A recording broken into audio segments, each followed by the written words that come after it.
اور تم قریب نہ جاؤ یتیم کے مال کے الا باللتی ہی احسن مگر اس انداز سے جو بہترین ہو حتی یبلغ اشدہ یہاں تک کہ وہ اپنی نوجوانی کو پہنچ جائے وَأَوْفُوا بِالْعَهْدِ اور تم پورا کرو اپنے وعدے کو ان العہد کان مسئولا بے شک وعدہ اس کے بارے میں سوال کیا جائے گا قیامت کے دن.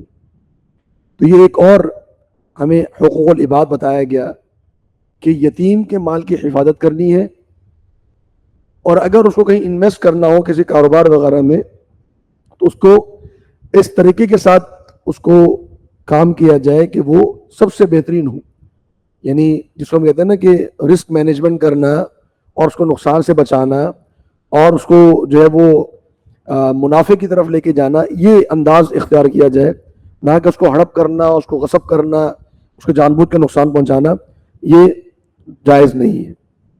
اور جو وعدہ ہے اس کو پورا کیا جائے، کیونکہ وعدے کے بارے میں یہ تو ایک مومن کی صفت ہے کہ جو جب بھی وعدہ کرتا ہے اس کو پورا کرتا ہے، اور منافق کی علامت ہے کہ اپنے وعدے کو پورا نہیں کرتا. اور فرمایا کہ وَأَوْفُوا الْكَيْلَ اور تم پورا کرو ماپ کو. کیل کہتے ہیں ماپ، میم کے ساتھ. جیسے لیٹر ہے تو لیٹر جو ہے وہ ماپ ہے، یعنی ایک پیمانہ ہے. وَأَوْفُوا الْكَيْلَ إِذَا كِلْتُمْ جب تم ماپ کرو تو اس کو پورا کرو. وَزِنُوا اور وزن کرو بالقسطاس المستقیم سیدھے ترازو کے ساتھ، صحیح ترازو کے ساتھ، اس کے ساتھ تم وزن کرو. تو چاہے ماپ کر رہے ہو یعنی لیٹر کر رہے ہو، یا جیسے ہمارے میٹر ہوتا ہے یہ بھی ایک ماپ ہے، اور اگر وزن کر رہے ہو جیسے کے جی ہے، کے جی کا وزن ہے، یا گرامز ہے، یا تولا ہے، اس کا وزن بھی سیدھے جو ہے وہ ترازو کے ساتھ کرو. ذالک خیر یہ بہترین ہے، وَأَحْسَنُ تَأْوِيلًا اور انجام کے اعتبار سے سب سے اچھا ہے. یعنی انجام دنیا کے اندر بھی انسان کو انجام کے اعتبار سے، اور آخرت میں بھی. دنیا میں بھی اللہ رب العالمین ایسے شخص کو اچھے منافع کے ساتھ لوٹاتا ہے. ایسا نہیں ہے کہ جو صحیح راہ پہ چلتا ہے اس کو اگرچہ ابتدا میں مشکلات آتی ہیں، پریشانیاں آتی ہیں، لیکن جب اس آزمائش سے گزر جاتا ہے تو پھر اللہ رب العالمین اس کو بہترین منافع بھی عطا فرماتا ہے. اور پھر آخرت میں تو اس کے لیے ظاہری بات ہے کہ اجر موجود ہے. وَلَا تَقْفُوا اور تم پیچھے نہ پڑو مَا لَيْسَ لَكَ بِهِ عِلْم جس کے متعلق آپ کے پاس علم نہ ہو. ان السمع والبصر والفؤاد بے شک سماعت اور بصارت اور فؤاد. فؤاد کہتے ہیں دل کو، اور یہ فؤاد دل کو قلب بھی کہتے ہیں، عربی زبان میں قلب بھی کہتے ہیں، فؤاد بھی کہتے ہیں. لیکن علماء نے دونوں میں ایک فرق بیان کیا کہ فؤاد ایسے دل کو کہتے ہیں کہ جس دل کے اندر جذبات موجود ہو، یعنی دلی جذبات کو فؤاد کہا جاتا ہے. تو سماعت، بصارت اور فؤاد یعنی جو جذبات ہیں دل کے، کل اولئک کان عنہ مسئولا ان تمام کے بارے میں سوال کیا جائے گا. جو انسان سن رہا ہے، جو انسان دیکھ رہا ہے، اور جو دل میں اس کے احساسات ہیں اور جذبات ہیں، ان کے بارے میں قیامت والے دن پوچھا جائے گا. تو دو باتیں اللہ تعالیٰ نے بیان فرمائی. ایک بات یہ کہ جس چیز کے بارے میں علم نہ ہو اس کے پیچھے نہیں پڑنا چاہیے. میرے پاس علم نہیں ہے، میں خواہ خواہ اس کے بارے میں تکے لگاؤں یا اندازے لگاؤں. اور خصوصاً شریعت کے معاملے میں اگر میرے پاس علم نہیں ہے تو میرے لیے قطعاً یہ جائز نہیں ہے کہ میں بغیر علم کی کوئی بات کروں. بلکہ اللہ رب العالمین نے سورۃ الاعراف کے اندر اس عمل کو، یعنی بغیر علم کے اللہ رب العالمین پر کوئی بات کرنا، اس کو شرک سے بھی بڑا گناہ قرار دیا ہے. شرک سے بھی بڑا گناہ ہے کہ کوئی شخص جو ہے وہ بغیر علم کے اللہ رب العالمین کے بارے میں بات کرے. تو یہ بہت بڑی جسارت ہے کسی انسان کی کہ وہ دین کے معاملے میں، کوئی فتویٰ دینے کے معاملے میں وہ کہے کہ جی میرا خیال تو یہ ہے، یا مجھے تو لگتا ہے کہ ایسے ہوگا. تو مجھے لگتا ہے یا میرا خیال ہے یا میرا اندازہ ہے، یہ چیز جو ہے یہ بہت بڑا گناہ ہے، اور اس سے اللہ رب العالمین نے منع فرمایا ہے. آگے فرمایا کہ وَلَا تَمْشِ فِي الْأَرْضِ مَرَحًا ایک اور اخلاقیات کا درس دیا جا رہا ہے کہ وَلَا تَمْشِ اور آپ نہ چلیے فِي الْأَرْضِ زمین میں مَرَحًا فخر اور غرور کے ساتھ، تکبر کے ساتھ، اکڑ کے نہ چلے زمین میں. إِنَّكَ لَن تَخْرِقَ الْأَرْضَ بے شک تم ہرگز بھی زمین کو پھاڑ نہیں سکتے. وَلَن تَبْلُغَ الْجِبَالَ طُولًا، اور آپ ہرگز بھی پہاڑ کی بلندی کو نہیں پہنچ سکتے، پہاڑ کی لمبائی کو نہیں پہنچ سکتے. یعنی جو تمہاری اوقات ہے اور جو تمہاری حیثیت ہے، تمہارے چلنے کے انداز سے تمہاری اوقات اور حیثیت بڑھتی نہیں ہے. دکھ جاتی ہے لوگوں کو کہ تمہارے اندر کتنا تکبر بھرا ہوا ہے، لیکن تم اپنی اوقات سے بڑھ کے کچھ کر نہیں سکتے، تم اس دنیا کو کچھ بگاڑ نہیں سکتے. تمہاری اتنی بھی اوقات نہیں ہے کہ تمہارے چلنے کے ساتھ یہ زمین پھٹ جائے، یا تمہاری اتنی بھی اوقات نہیں ہے کہ تم پہاڑوں کی بلندی تک پہنچ جاؤ. تم جس قد میں ہو اسی قد میں رہو گے. تو لہذا انسان کو اپنی جو ہے وہ حیثیت ہمیشہ یاد رکھنی چاہیے کہ اس کا آغاز کیا تھا، اس کا اختتام کیا ہے، اور وہ کس قدر عاجز اور بے بس ہے کہ اپنے جسم کے اندر موجود بیماریوں کو بھی شناخت نہیں کر سکتا، اور اللہ کے حکم کے بغیر اپنی انگلی بھی ہلا نہیں سکتا، اپنی پلکیں بھی جھپک نہیں سکتا. اگر اللہ رب العالمین یہ پلکیں بھی روک لینا انسان کی، تو اس کو جھپکنے کے لیے بھی اس کو نوکر رکھنا پڑے گا، یا خود اپنی پلکیں اٹھائے اور جھپکے. یہ بہت، جس کے ساتھ یہ مسئلہ ہو، یہ بیماری ہو، اس سے پوچھیں کہ اس پہ کیا گزرتی ہے. تو اتنا انسان لاچار اور عاجز ہے. تو پھر لہذا انسان کو اس معاملے میں اپنی ذات و تکبر نہیں ہونا چاہیے. وَمَا كُلُّ ذَلِكَ، یہ تمام معاملات، کان سیئہ، ان کی برائی، عند ربک، آپ کے رب کے ہاں، مکروہا، انتہائی ناپسندیدہ ہے. یہ جتنے بھی اعمال اللہ رب العالمین نے بیان فرمائے، ان کی جو برائی ہے وہ اللہ رب العالمین کو انتہائی ناپسندیدہ. یہ ایسی برائیاں ہیں، یہ ایسے گناہ ہیں جو اللہ کے ہاں مکروہ ہیں. اور مکروہ جب قرآن میں یا حدیث میں آتا ہے تو اس سے مراد وہ مکروہ نہیں ہوتا کہ جو بس ناپسندیدہ ہو، بلکہ مکروہ سے مراد قرآن میں اور حدیث میں مکروہ سے مراد ہے حرام. یعنی یہ برے ایسے اعمال ہیں جو اللہ کے یہاں حرام ہے، یہ ہمارے لیے جائز نہیں ہے. ذَلِكَ مِمَّا أَوْحَى إِلَيْكَ رَبُّكَ مِنَ الْحِكْمَةِ، یہ وہ معاملات ہیں جو وحی کی ہے آپ کی جانب آپ کے رب نے حکمت سے. یعنی یہ حکمت کے معاملات ہیں جو آپ کے رب نے آپ کی طرف وحی کیے ہیں. وَلَا تَجْعَلْ مَعَ اللَّهِ إِلَٰهًا آخَرَ، اور آپ نہ بنائیے اللہ کے ساتھ کوئی اور معبود. فَتُلْقَىٰ فِي جَهَنَّمَ، تو آپ کو ڈال دیا جائے گا جہنم میں، ملومن مدحورا، ملامت کیے گئے اور دھتکارے گئے. تو جہاں سے آغاز کیا تھا اللہ رب العالمین نے عقیدہ توحید سے، ان تمام احکامات کا اختتام بھی اللہ رب العالمین نے عقیدہ توحید پہ کیا. کیوں؟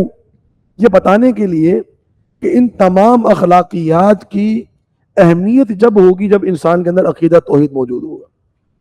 کوئی شخص اگر اخلاقیات کے اعلیٰ معیار پر بھی ہو اور مشرک ہو، یہ اخلاق اس کو کوئی فائدہ نہیں پہنچائیں گے.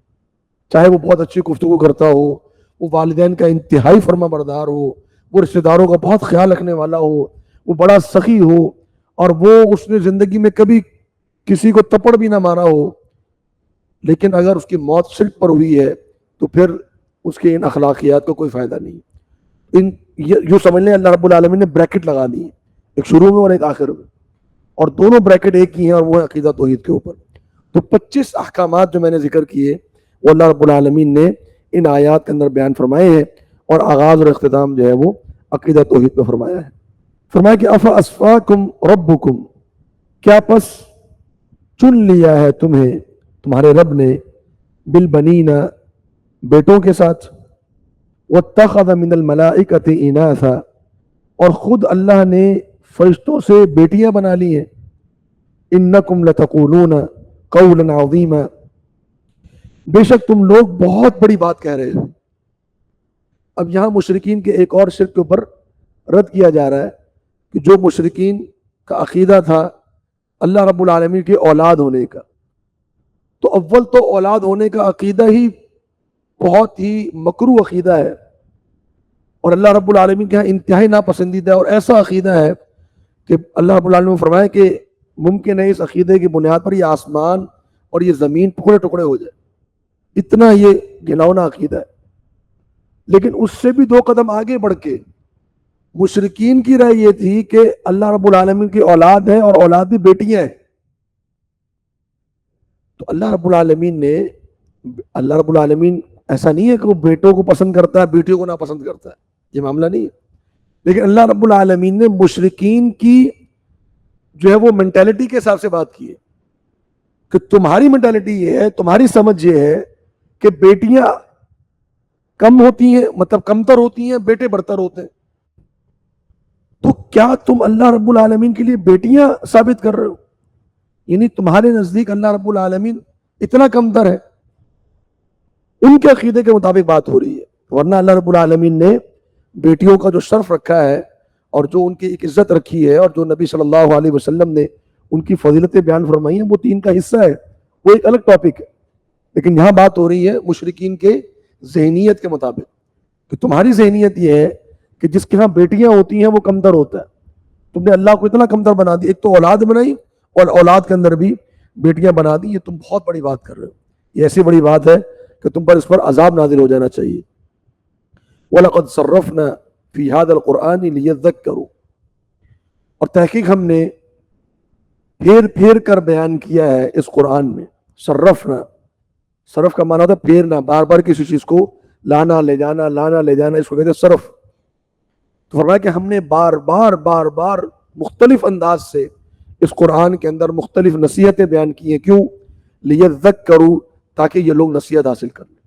یہ جو پیچھے باتیں ہوئیں, جو احکامات بتائے گئے, ان کے فوائد آپ کو بتائے گئے, یہ اس لیے ہیں تاکہ یہ لوگ نصیحت حاصل کریں. لیکن ہوتا کیا ہے, وَمَا يَزِيدُهُمْ إِلَّا نُفُورًا, یہ بار بار کا نصیحت کرنا ان کو نہیں بڑھاتا مگر نفرت کے اندر. یہ مزید بھاگنے کی کوشش کرتے ہیں, مزید نفرت میں مبتلا ہو جاتے ہیں قرآن مجید سے بھی اور قرآن مجید کی آیات پڑھنے والے سے بھی. قل آپ فرما دیجئے لو کان معه آلہۃ, اگر اللہ رب العالمین کے ساتھ اور بھی معبود ہوتے, کما یقولون, جس طرح یہ لوگ کہہ رہے ہیں, اذا لابتغوا, تو جب تو یہ سارے کے سارے معبود تلاش کرتے, الی ذی العرش سبیلا, عرش والے کی جانب کوئی راستہ. یعنی یہ تو سب مل کر اللہ رب العالمین کے خلاف نعوذ باللہ حملہ آور ہو جاتے. اگر واقعتاً اس دنیا میں, اس کائنات میں اللہ کے علاوہ اور بھی معبود ہوتے, اور بھی گاڈز جو تم کہتے ہوتے ہیں, وہ دیوتا موجود ہوتے, تو وہ تو سب کے سب اللہ رب العالمین اور معاذ اللہ حملہ آور ہو جاتے. اور یہ عقیدہ موجود ہے. آپ دیکھیں کہ جو مشرکین تھے, جیسے آپ رومیوں کو دیکھ لیں, ان کے ہاں دیوی اور دیوتاؤں کی بڑی کہانیاں موجود ہیں کہ جی فلانے دیوتا نے فلانے پر حملہ کر دیا تھا, اس نے فلانے پر حملہ کر دیا, وہ اس کی بیوی لے کے چلا گیا. ہندوؤں کو آپ دیکھ لیں, ان کے ہاں جو ماتا کے قصے موجود ہیں اور بھگوان کے قصے موجود ہیں, وہ بھی سارے یہی قصے ہیں کہ فلاں بھگوان نے فلاں کے اوپر حملہ کر دیا تھا, اس نے فلاں کے ساتھ یہ کر دیا تھا.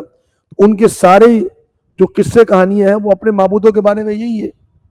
تو تصور یہی ہے اصل میں کہ یہ معبود ہے اور معبود ایک دوسرے کے خلاف لڑائیوں میں مصروف ہے. تو اللہ رب العالمین نے فرمایا کہ اگر ایسا ہوتا تو عقل سے سوچو کہ یہ زمین و آسمان کا نظام باقی رہتا.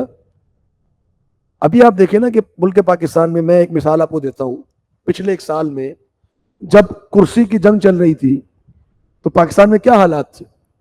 پوری معیشت کا بیڑا غرق ہو چکا تھا, نظام تباہ ہو گیا تھا. کیوں؟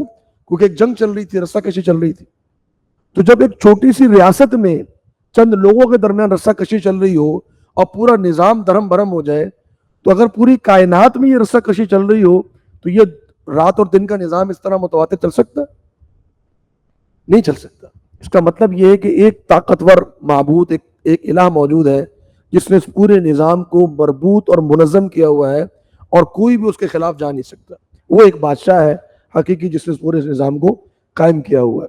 اس لیے فرمایا کہ سبحانہ و تعالی, پاک ہے وہ ذات اور بلند ہے, اما یقولون علوا کبیرا, جو لوگ بھی یہ بات کر رہے ہیں اس سے اللہ رب العالمین بہت بلند ہے. علوا کبیرا, اللہ رب العالمین کی ذات ان تمام باتوں سے بہت بلند ہے. حتیٰ کہ فرمایا کہ تسبح له السماوات السبع والارض ومن فیہن, تسبیح بیان کرتے ہیں اس کے لیے آسمان ساتوں کے ساتوں اور زمین اور جو کچھ بھی ان آسمانوں میں ہے اور جو کچھ بھی ان زمینوں میں ہے. وَإِن مِّن شَيْءٍ, اور نہیں ہے کوئی چیز, إِلَّا يُسَبِّحُ بِحَمْدِهِ, مگر وہ اللہ کی تسبیح بیان کر رہی ہے اللہ کی حمد کے ساتھ. وَلَٰكِن لَا تَفْقَهُونَ تَسْبِيحَهُمْ, لیکن تم لوگ ان کی تسبیح کو سمجھ نہیں سکتے. ہر چیز اللہ کی تسبیح بیان کر رہی. ابھی ہم جہاں موجود ہیں، یہ میز، یہ کرسی، یہ مائک، یہ پنکھے، یہ لائٹیں، یہ دیواریں، یہ فرش، ہمارے لباس، ہمارے جو ہے وہ جیبوں میں موجود ہر سارا سامان، ایک ایک چیز اللہ رب العالمین کی تصویر بیان کر رہی ہے۔ یہ الگ بات ہے کہ ہم اس تصویر کو نہیں سمجھ سکتے۔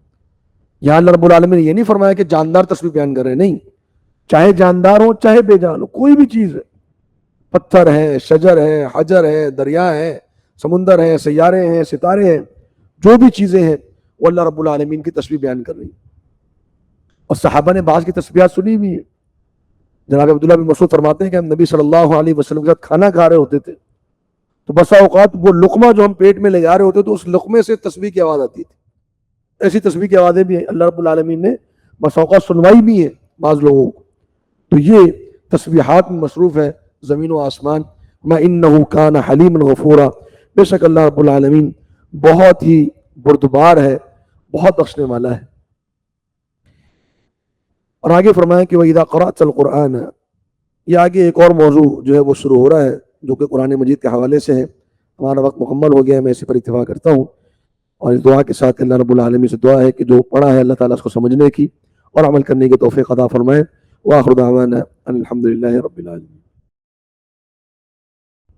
اور آج بھی ایسے مشرکین موجود ہیں، جب ان کو آیات قرآن مجید کی بتائی جائے کہ یہ آیات ہے جس میں اللہ تعالیٰ سے مدد مانگنے کا حکم ہے، اللہ کی عبادت کا حکم ہے، اللہ رب العالمین کی توحید بیان ہوئی ہے، تو وہ بجائے اس کو تسلیم کرنے کے اس قرآن سے ہی نفرت کرنا شروع کر دیتے۔ یعنی قیامت کے دن تمہارا حال یہ ہوگا کہ اللہ تمہیں بلائے گا، یعنی سور پھونکا جائے گا اور تمہیں بلایا جائے گا میدان محشر کی طرف، تو چاہے مسلمان ہو چاہے کافر ہو، وہ سب دوڑے چلے جائیں گے اور ان کی زبانوں کے اوپر اللہ کی حمد ہوگی۔ آتی محمد الوسیلہ کا معنی کیا ہے کہ محمد صلی اللہ علیہ وسلم کو وسیلہ دے دے؟ نہیں، وہاں وسیلہ سے مراد نبی صلی اللہ علیہ وسلم نے فرمایا کہ الوسیلہ جو ہے یہ جنت میں ایک مقام ہے، یہ جنت کا ایک مقام ہے جو اللہ رب العالمین نے پوری جنت میں ایک ہی جگہ رکھی ہے جو کسی ایک جنتی کو ملے گی، اور مجھے امید ہے کہ وہ جنت میں مجھے ملے گی۔